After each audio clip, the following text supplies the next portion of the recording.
Okay, so the recording is now started. If you have any questions for your session, Maria's happy to take them as we go along. So please do pop them into the chat if you've got any questions. And now I will hand over to Maria King, who's going to be talking to us about punk pedagogy. Thank you very much, Becky. So yeah, just apologies about any echoey background noise. If I'm looking over that side as well, it's because I'm looking at the slides because I've got the two screens. But as Becky said, please just ask questions throughout, and I'm going to keep an eye on the chat box, and I'd rather answer things while it's a relevant part of the presentation. My presentation is also fairly interactive, so I'm going to be asking for contributions from yourselves in the chat as well at different points in the session. Okay, so what we're going to have a look at today then is what punk pedagogy actually is, and then talk about the influence of it on my practice, particularly around the teaching element of my role, and then also cover sort of the challenges around having that ethos when working in the higher education environment. So just to give a little bit of background about me and my role, I currently work at Coventry University as an academic liaison librarian. I'm actually moving to a different institution in 2 weeks, doing the same role. So elements of my role involve the liaison work with specific academic courses, a lot of teaching because I'm a health librarian, so around information literacy, other academic skills. I do a lot of one-to-one appointments, both with taught students and researchers, and then I also have responsibility around the book budget and reading lists and so on. So I will be covering different elements of that and how that the punk pedagogy impacts my practice in different ways as well. So first of all, I just want us to think about the actual concept of what it is and what we mean by punk pedagogy. And I just want to get some contributions and ideas from yourselves as what you think sort of punk is. So if I said to you, what is punk, or what are the characteristics of punk, what is your sort of views there? So if you can just type some ideas in the chat box.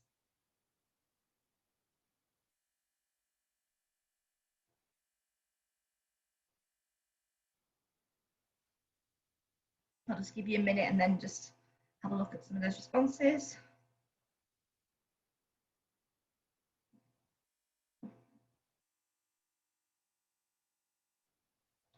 So I can see we've got a lot of people coming up with this idea of DIY, the do-it-yourself culture, anti-establishment, anti-capitalism, this idea of breaking the rules, non-conformity, challenging the status quo.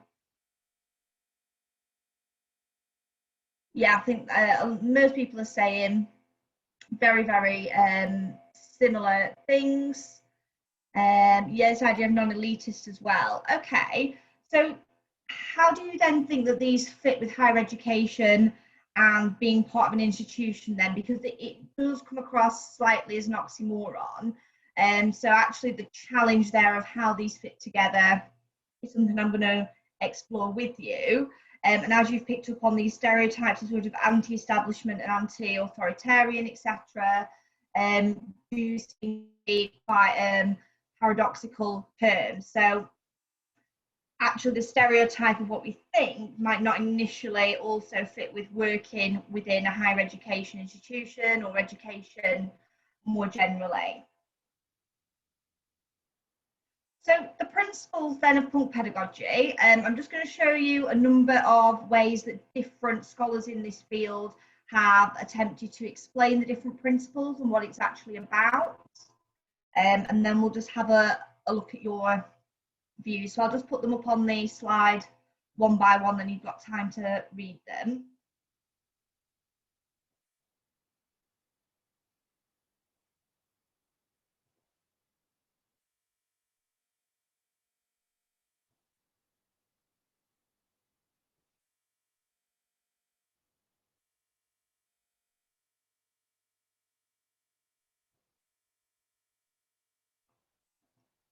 So looking at these, what other learning theories do these principles remind you of? What are your sort of thoughts having a look at what these principles are?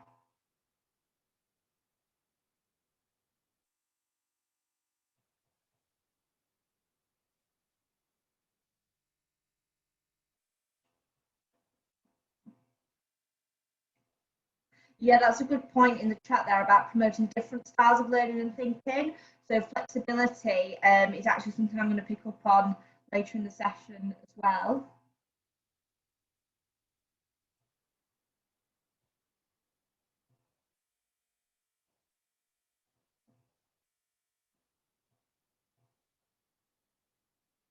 So we've got a few people picking up on this idea of like critical information, critical thinking theory.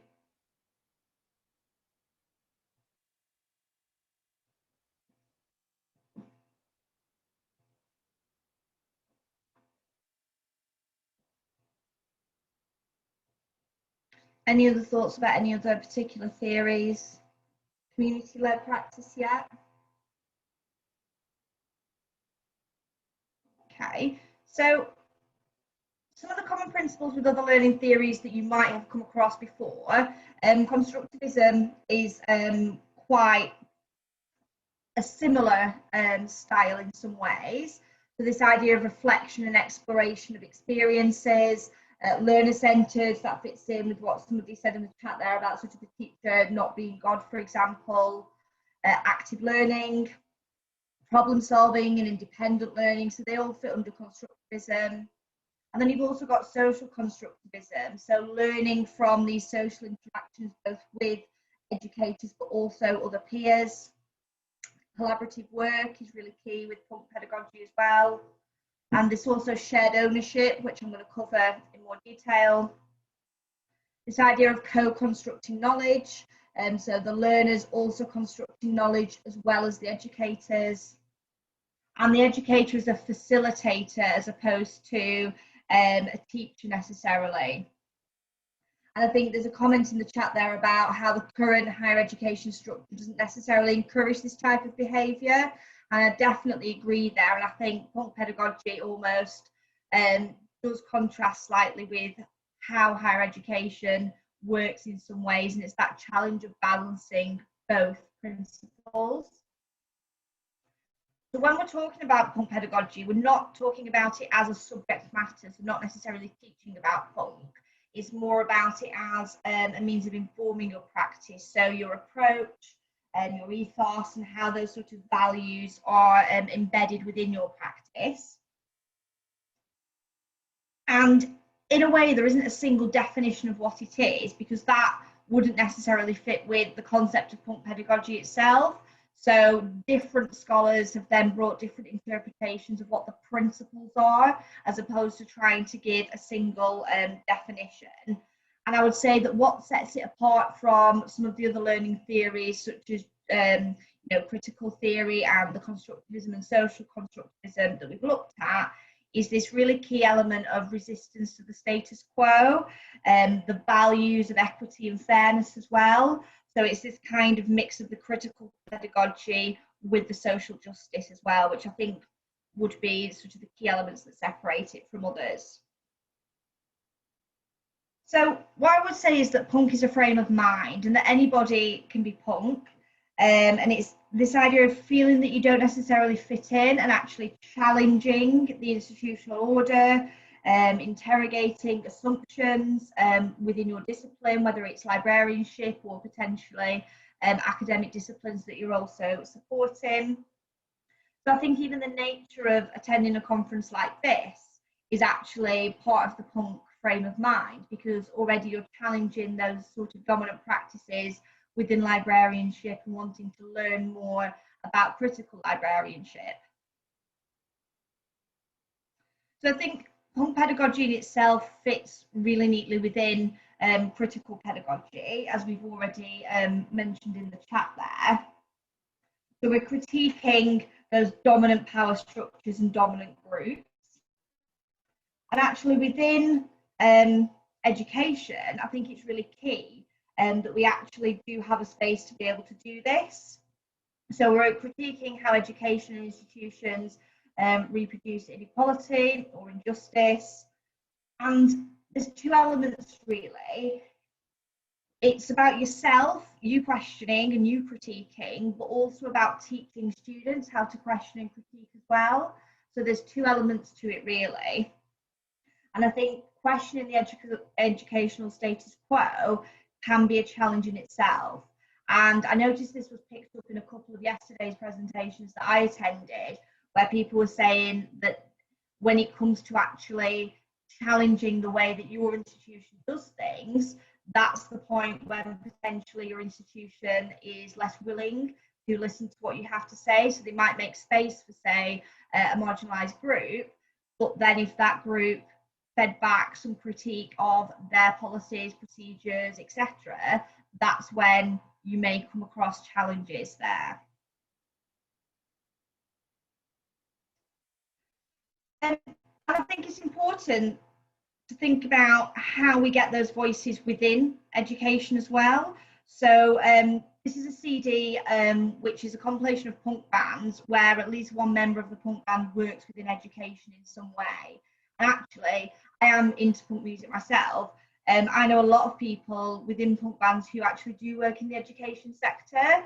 So even though initially we think that there's actually quite a paradox there of the higher education institutions and the punk pedagogy and the punk mindset, I think it's important that those outsider perspectives do have representation within the institution to be able to sort of challenge those dominant discourses. And that's just a quote from one of the bands that were involved in the actual CD itself. So the second part of the session, I'm going to cover how it influences my practice. So I'm going to cover each of the sections here. We've touched on a couple of them already in the chat slightly and in other conversations. I'll go into those in more detail. I firstly just want to talk about some of the challenges of being sort of punk yourself, having that punk frame of mind within HE. So the first element is about ensuring that you don't actually lose yourself and those values. So how you actually sort of engage critically but don't sell out, if that makes sense. And I think there is, as we've talked about, this paradox, because I think education is becoming more and more as a business. And I don't want to go into that too much in this presentation, but there is a lot of research and sources out there talking about that and exploring that in more detail, about how that paradox of education and universities particular as more of a business and how they're creating students to be ready for a job market actually contradicts with some of the values of punk pedagogy around learning for the sake of learning and for the enjoyment and pleasure of learning.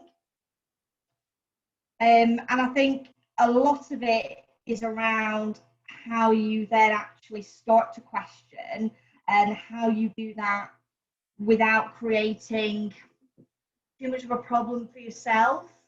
So thinking about, you know, picking your battles, making sure that actually when you do challenge things, you come prepared with evidence and you're able to back up the challenges that you're putting forward, so that you're not necessarily just seen as, oh, the problem member of staff or the constant complainer, but actually you're bringing a good set of evidence to back up what it is that you're challenging.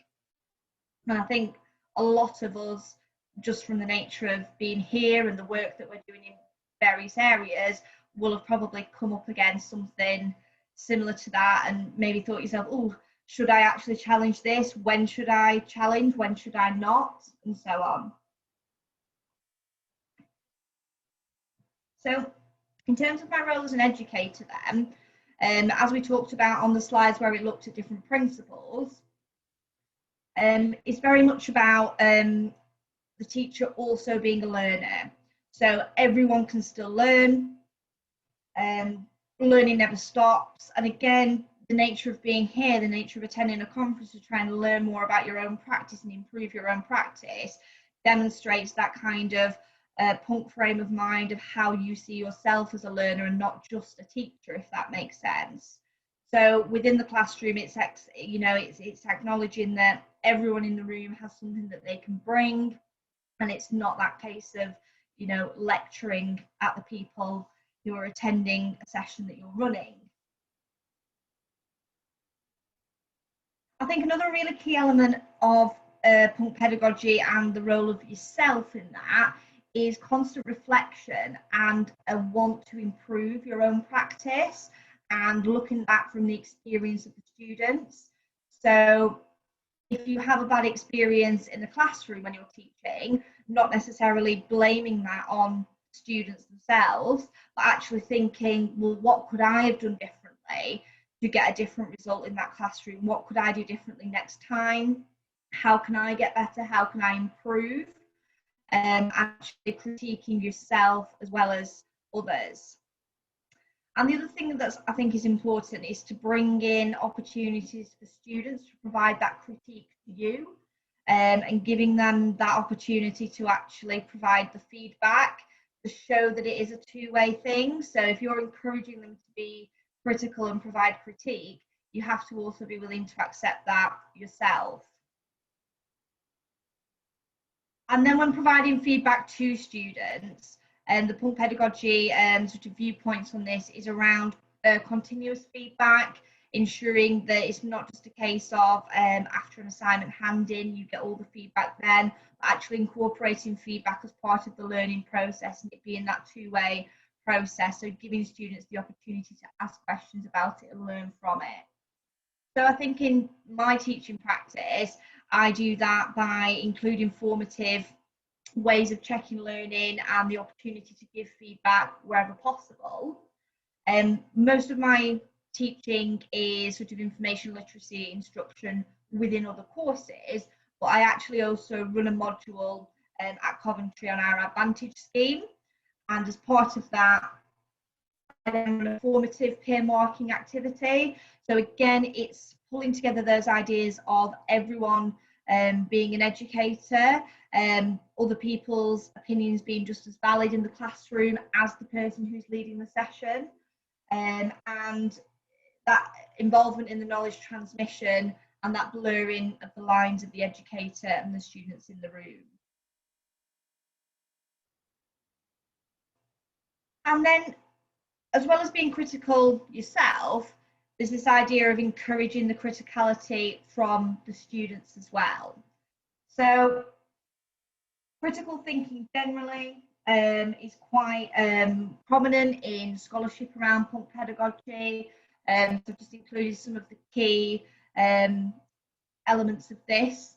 I've got references as well in my slides, so you can access the sources for more details yourself afterwards. So punk and punk pedagogy generally is this idea of criticality and exploring different opinions, different ideas, different viewpoints.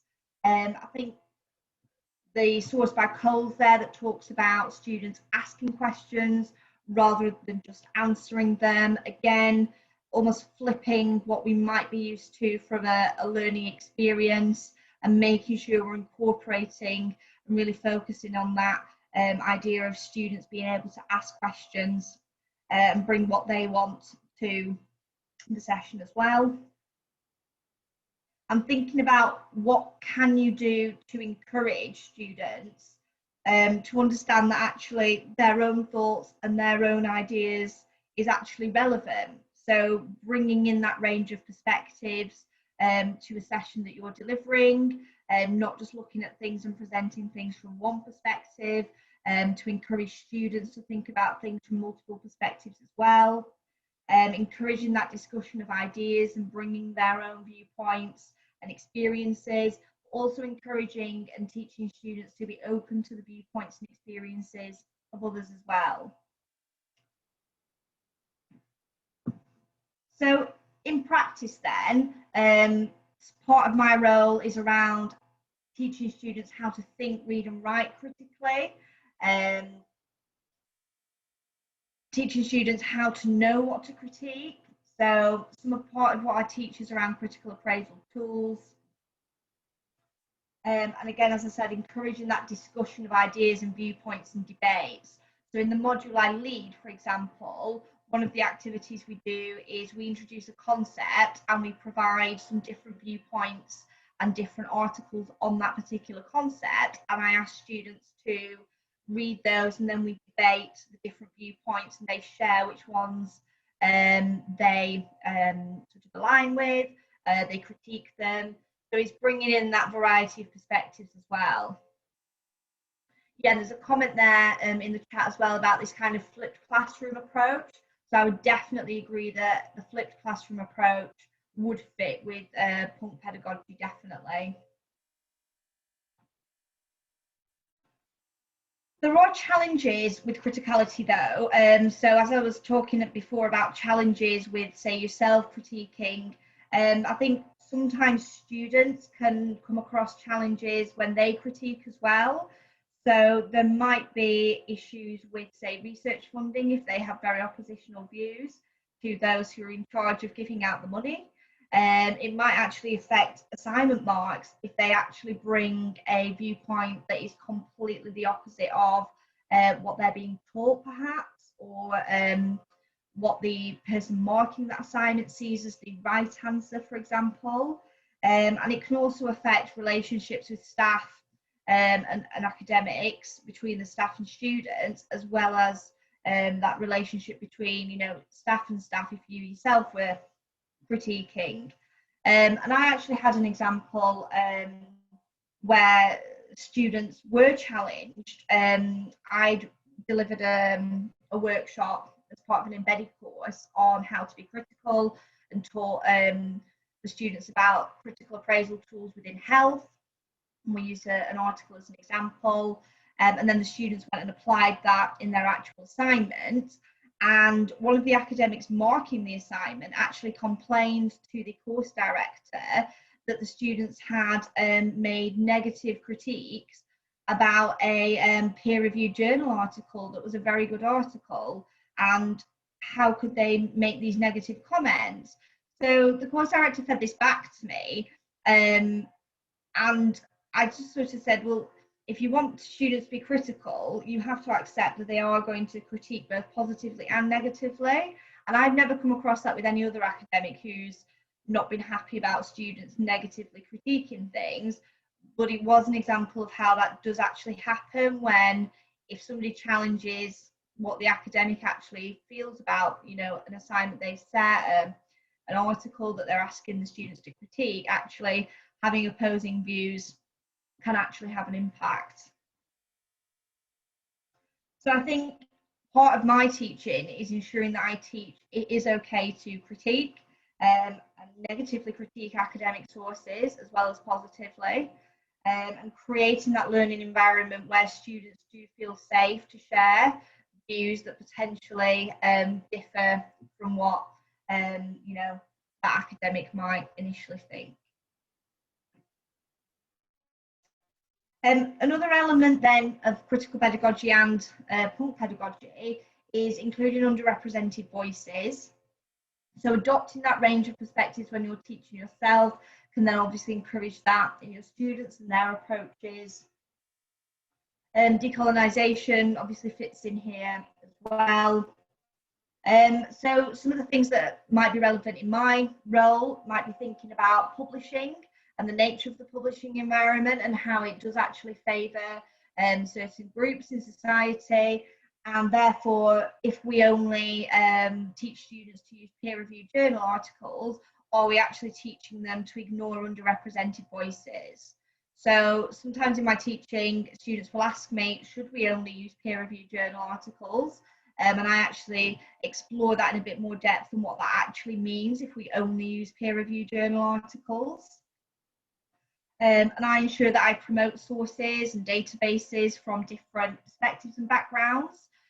So using, on my global healthcare management course, for example, we promote African journals online because a large percentage of the students on that course are from Africa, and they want to read about things and use things in their assignments that are relevant to their own country where they're studying from, and relevant to their actual everyday life.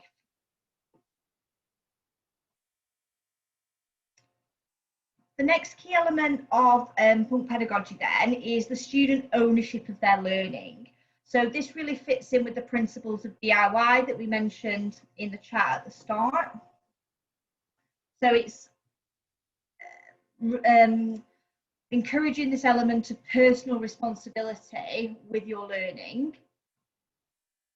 And one of the scholars in this field actually runs a course, like a module on the history of punk, which is about punk music.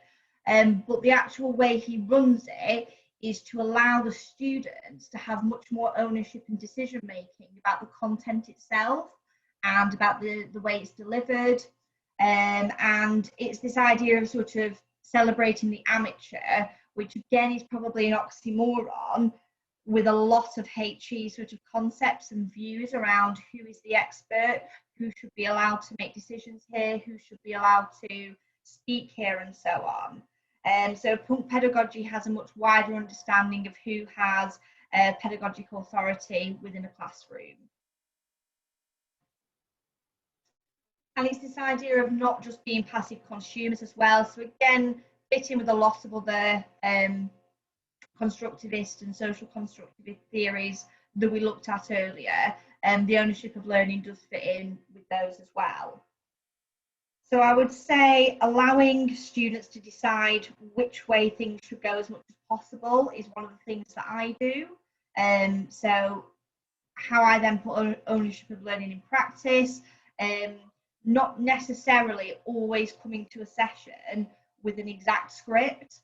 So sometimes I might have slides, but be more willing to sort of let the session go off-piste a little bit and explore different things depending on what the students actually want to learn and need to learn, and giving them options of what you want them to cover in that session. So coming with more of a sort of a general idea, but allowing it to take a different focus depending on what the students in the actual room would like to cover.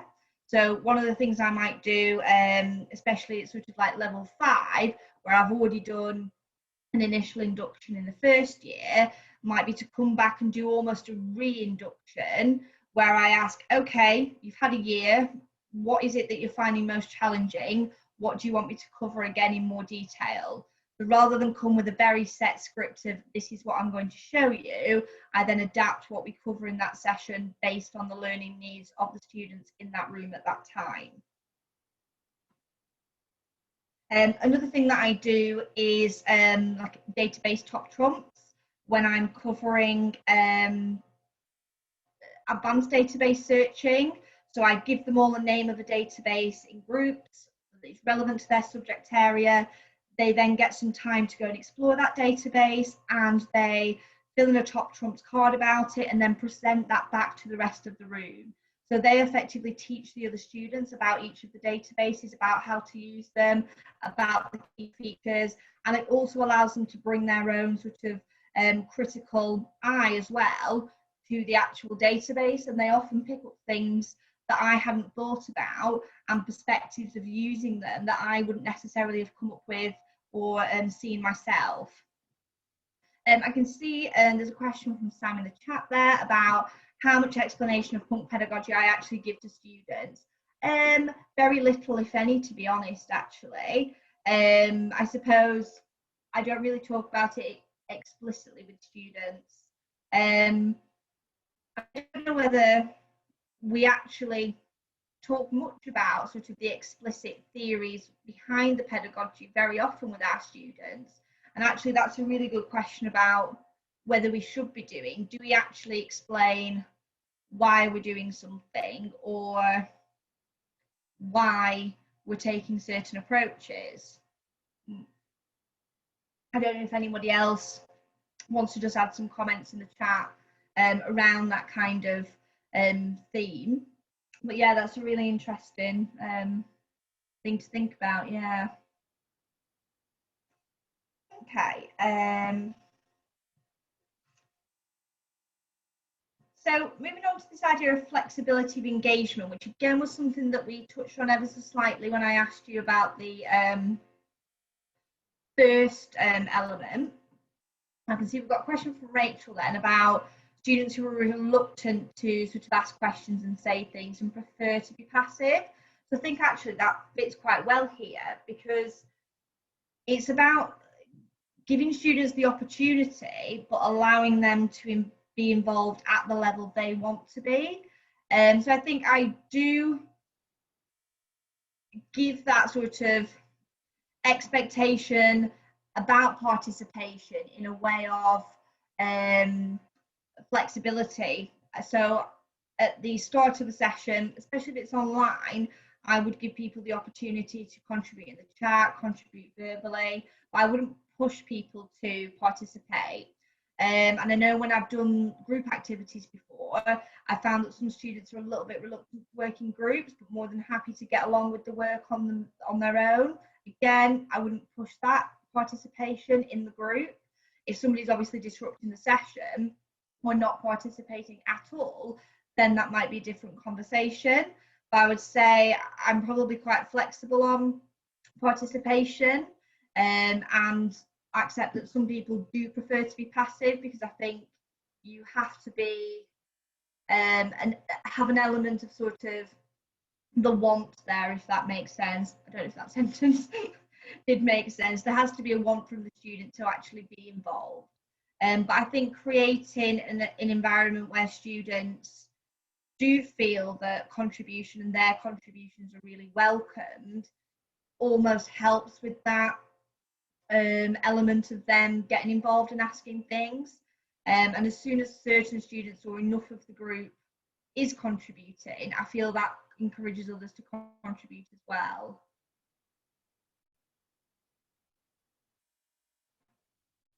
Okay, so in terms of other things around flexibility, so that's probably picks up what you were questioning actually, Rachel, there about everyone being able to participate in a way that best suits them. And I almost think that actually this move to online hybrid learning throughout COVID actually has improved that ability to participate in a way that works best for you. So I record all my sessions, so students have the ability to even either attend live, watch a recording afterwards, get in touch via a chat, speak verbally during a session, etc. And also this idea of people learning at their own pace as well, because I think we almost think that students, year one, they need to learn X, Y, Z at this point. Okay, next semester, this is what they should be learning. And actually, it doesn't really work like that in practice. People learn at different paces. They learn, they need different information at different times that suit them, etc. And building that flexibility into our delivery, I think as librarians is really important. So during my time at Coventry, one of the things I lead on is a series of bookable workshops, and I'm sure most universities have a similar programme whereby we run workshops at different times of the year on different topics. So it's allowing students to then learn at their own pace, attend things at a time it suits them, and also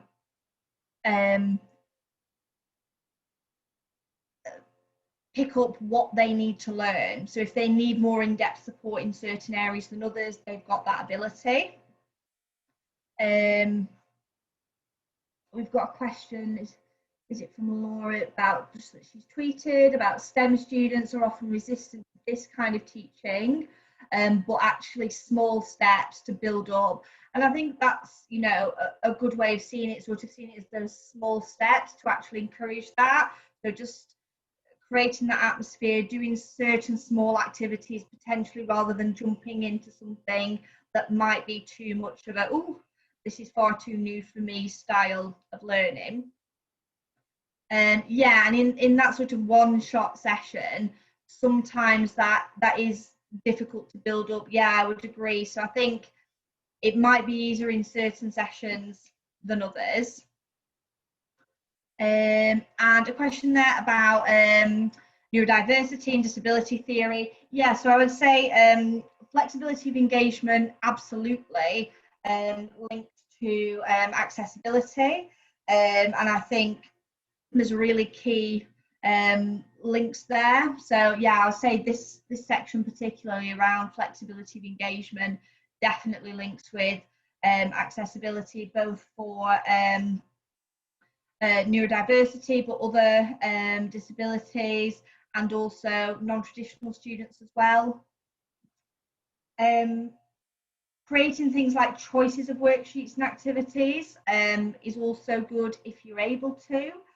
So one of the things I've done this year, for example, I've created asynchronous resources about database searching and given them all to the same group of students and allowed them to choose what level of learning and knowledge they're at, and therefore which videos they're going to watch. So rather than sort of drip feed them and say, okay, you all have to watch this one, now you have to watch this one, okay, now we've got this one, acknowledging that actually people will bring different prior experiences and different levels of knowledge and learning, and allowing them to pick for themselves what their level of knowledge is. Yeah, and I think a comment in there about what's achievable in time constraints. So having that sort of element, and I think part of it, because it's about this frame of mind rather than, oh, you have to do this, this and this for it to be punk, then just your approach to how you see the students in the room, how you sort of treat them in that room is enough for it to be that sort of punk pedagogy, even if some of the delivery still has to be a little bit presenter based, if that makes sense.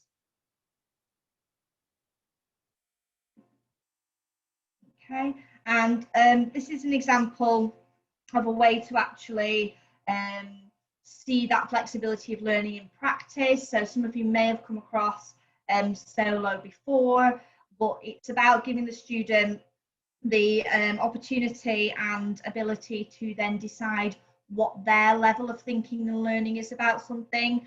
So for example, in that example, with the example I just gave about the database searching, they could actually decide which level they are at and therefore what more learning they need to do. Just a question there about, do you specifically discuss the language of critiquing, especially negative, as distinct from the content being challenged? I'm just unpicking what you mean by that.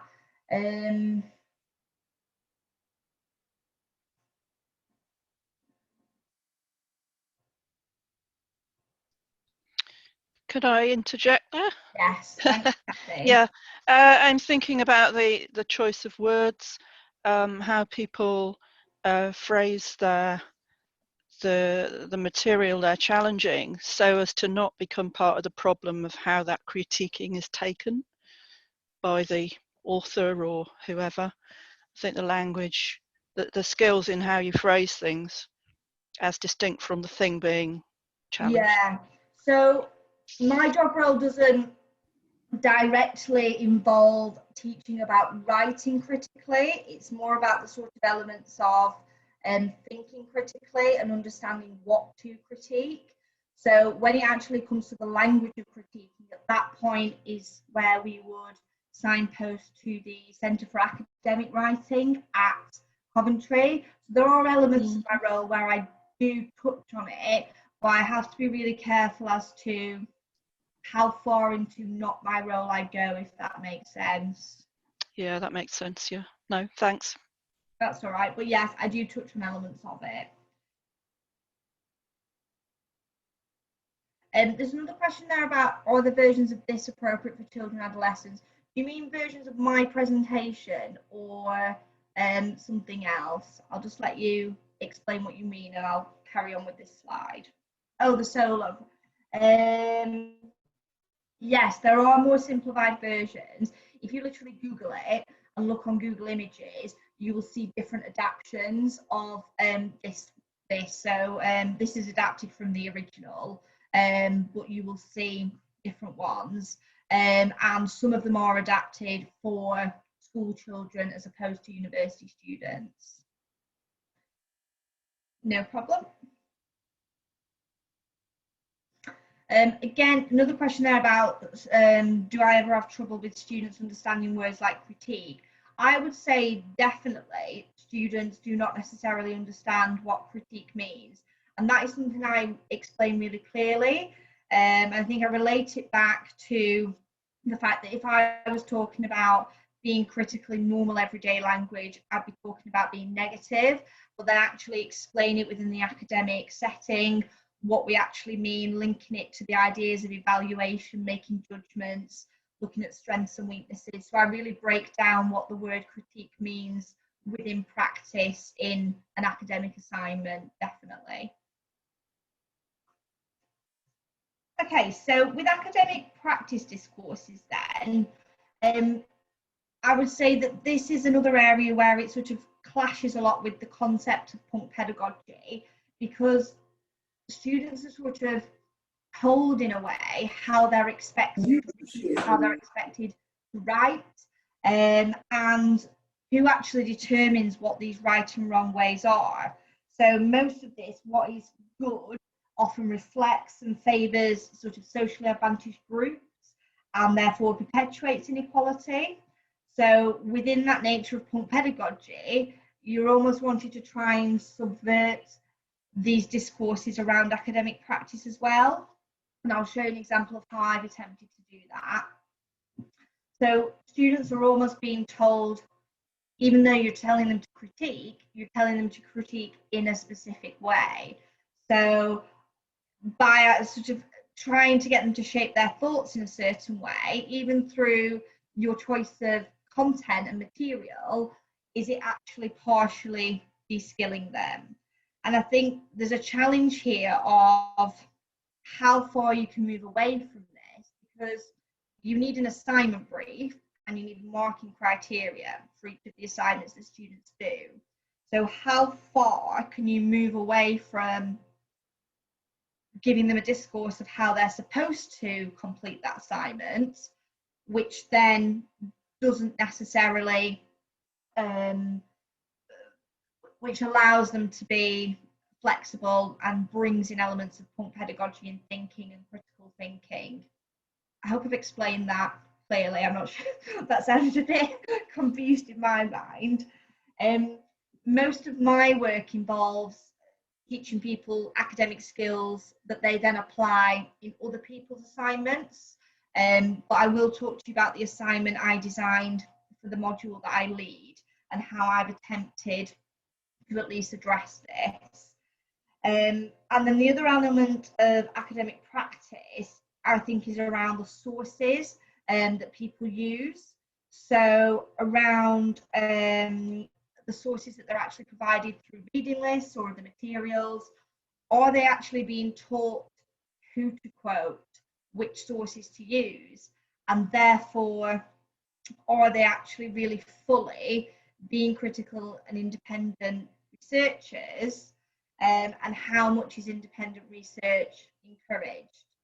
So within my conversations with academics, I encourage them to have quite minimal reading lists and to encourage more independent research. But I know in some subject fields, you know, this is very different. So I just wanted to ask your thoughts as participants. What's your experience with sort of reading lists and recommended reading and set readings, and this sort of balance with independent thought and independent research? So I'll just give you a minute to put any contributions in the chat there. If you would rather unmute, that's absolutely fine.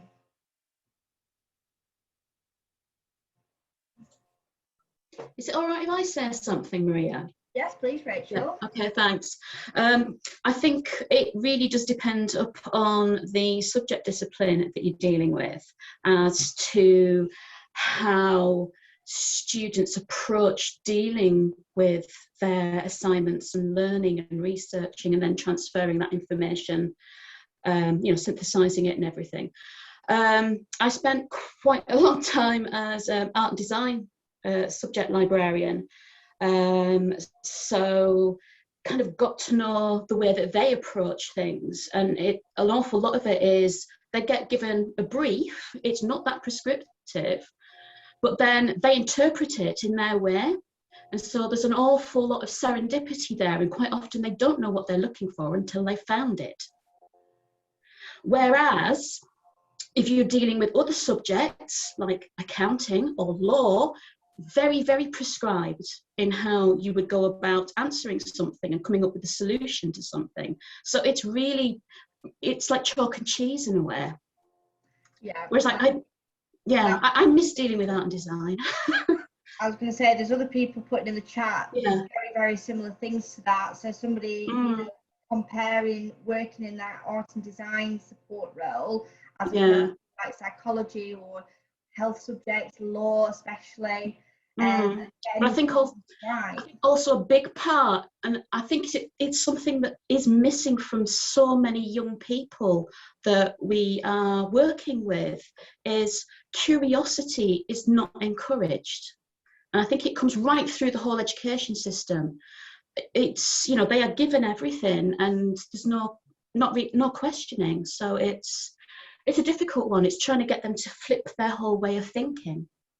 Yeah, and I think I used to work in FE before I came to HE, and students are just given everything. So because it's moving to exam-based to A-levels instead of coursework, students are literally given, this is what you need to know in order to pass this exam, and there's no research skills, there's no, as you sort of say, curiosity and going off and finding. I think skills around independent research and critiquing are absolutely brand new to most 18-year-olds. The number of appointments that I have with students, I mean I get millions of them about referencing, but I think that in addition to how do you do a literature review, but also, you know, how do you be, you know, how are you analytical, how do you be critical, and I can explain it in about 10 minutes. And it's just that it's not criticizing things, it is asking questions, but it's the kind of questions that you're asking. And it's just not something that seems to be encouraged, unless it's, again, part of this, let's produce a lot of nice, obedient little consumers and workers that we can then employ, and they don't make a fuss or something, I don't know. And quite a lot of the punk pedagogy sort of scholarship in that area does look at this idea of how are we creating people who are independent, critical thinkers, or are we creating people who have a very specific set of skills for a workplace environment? Oh, definitely workplace where I work, absolutely. Their employability team is huge. We've got about 6 librarians who work with course students. They have whole teams for different departments within a school. It's, very much. Thank you.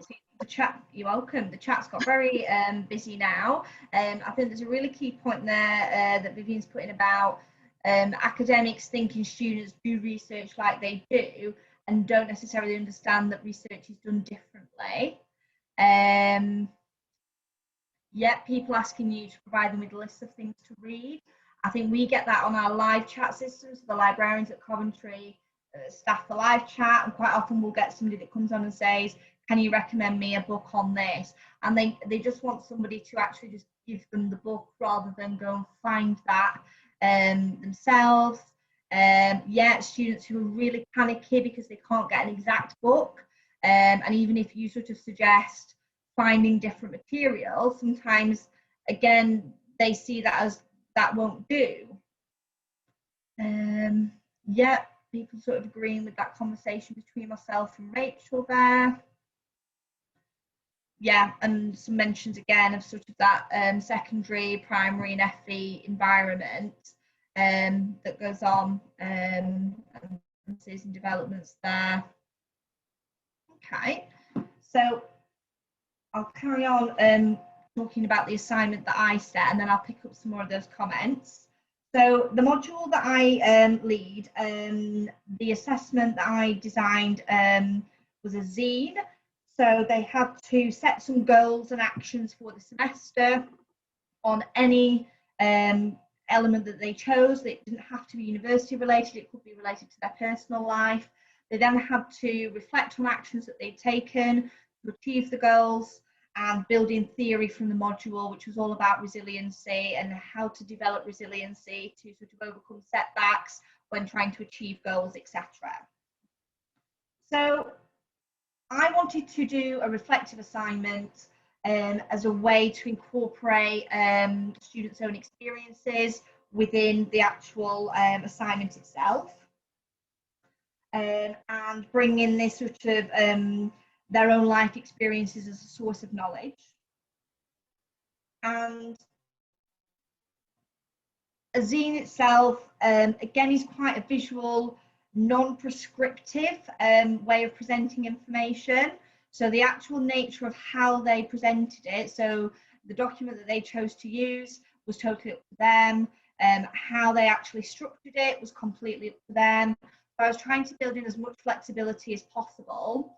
So they could use specific online programs that specifically made zines. They could just do a Word document if they wanted. They could do it as a blog post, publisher, etc. So there was that element of flexibility there.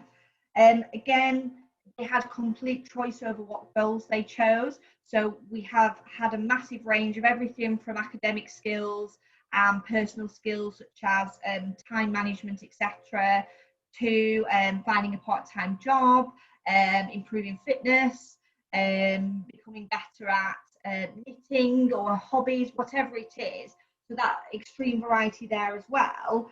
And that also meant that the actual sources that they were using in the assignment was very varied. So there was a very limited reading list that gave a source about zine making, and then some sources about some of the general concepts on the module. But all throughout, they were encouraged to find their own sources to back up decision making around why they were taking certain actions.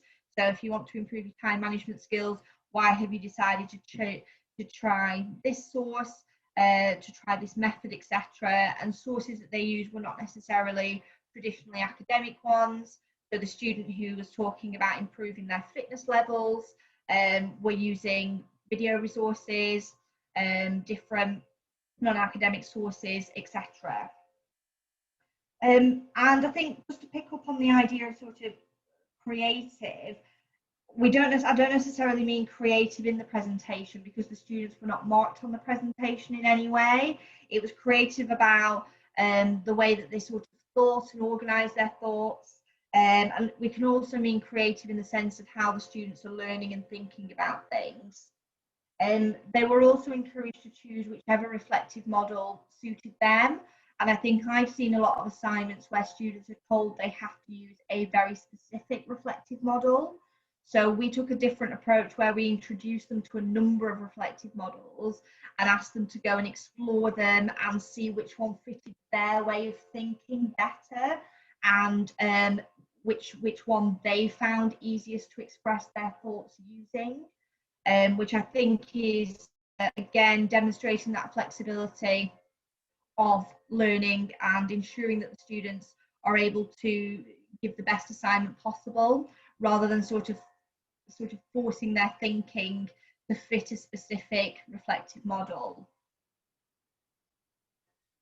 And then the other element of zine making is that you're actually creating your own sources to add to the knowledge base, which again is another element of punk pedagogy. I only have one more slide, and then I am going to pick up the comments in the chat. Something else that I've done, which some of you may have covered yesterday if you attended the Wikipedia session, one of the bookable workshops, like our generic workshops that we ran face-to-face last year, the year before, was around Wikipedia editing, and we combined this with skills of choosing and evaluating sources. So the actual workshop was all around source evaluation using Wikipedia editing as a way of teaching that. So at Coventry, we have a Wikimedian in residence. So this was a joint workshop that I developed and delivered with him. And we looked at how students obviously edited on Wikipedia itself, but we looked at concepts of how to choose and evaluate appropriate sources. We looked at elements of how you then cite and why it's important to cite and reference sources. And we also brought in elements of open access. So again, the concept of open access really fits with principles around sort of use of materials, accessibility to all, community and collaboration, increasing marginalised voices, better access to information for people that aren't behind paywalls, etc. So encouraging students to use open access resources where possible, or something like an open access encyclopedia.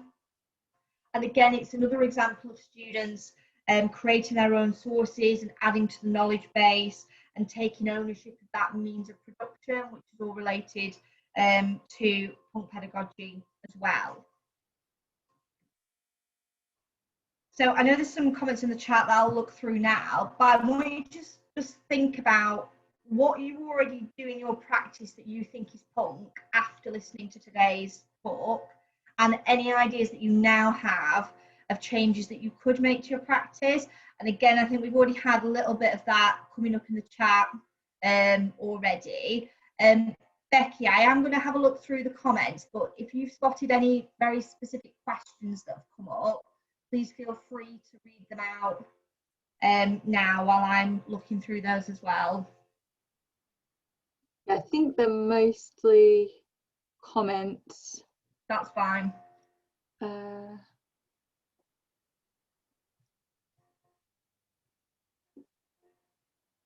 There's a question from Joe saying, is this embracing of critiquing dominant and accepted ways of thinking and encouragement of debate completely heterodox? Would right-wing ideas be welcome in the debate? I find in my school in East London that whole areas of thought on the right are disregarded as being simply wrong, and students won't venture ideas they think might be considered shameful by their peers. Yeah, that's a really interesting way of thinking, actually, and thinking about it from sort of the actual punk community, not just punk pedagogy. The large majority of sort of modern punks are very left-wing, but actually there is also quite a large community of right-wing punks, to be fair. And there's a music festival I attend where you get quite a clash, I would say, between groups there. And I would definitely say that there is this kind of view that right-wing views are wrong in that kind of environment. And I think part of it comes down to the principles around sort of the socialist principles of punk, really, and where a lot of the right-wing views clash with that, to be honest. But I think really what is important to stress is actually having that debate and having the ideas open, but it's making sure there's the barrier between actually what is a harmful viewpoint and what is sort of like, you know, hate speech, where you get at the minute, oh, freedom of speech, you're not allowed freedom of speech anymore. And actually that boundary of what's an opinion and an idea and what is something that's, you know, harmful and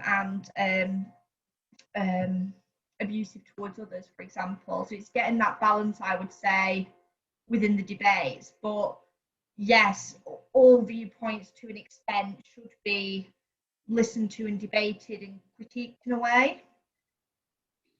So we've got less than a minute left, but there's a question, somebody asking, would you be able to share the materials / examples for your top trumps idea? I can do. Do you know who's asked that? Hang on, chat's moved on. Coming. What would be the easiest way to do that, Becky, do you think? Because I don't have contact details. If the slides are being put, well, it depends how public you want to make the top trump stuff, because potentially you could ask Darren and Michelle to upload it with the slides. Oh yeah. Shall I just put my email address in the chat? Is that easier? That may be that, yeah. So yeah, email Maria if you would like the top trumps materials. I'm going to put my personal email address in because I am moving institutions in 2 weeks. So there might be a breakdown of contact with work emails. So I'm just going to put my personal one in, which I use for certain things work related anyway. And then just drop me an email if you want any further information about either resources that I've used or information about anything in more detail beyond the presentation. And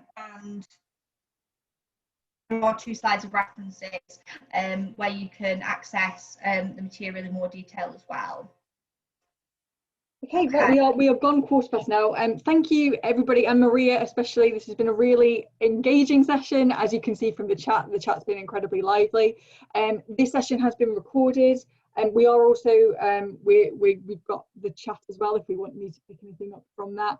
But otherwise, thank you very much, and enjoy the rest of the afternoon. Thank you, everyone. Nice to meet you all. And thanks for your contributions.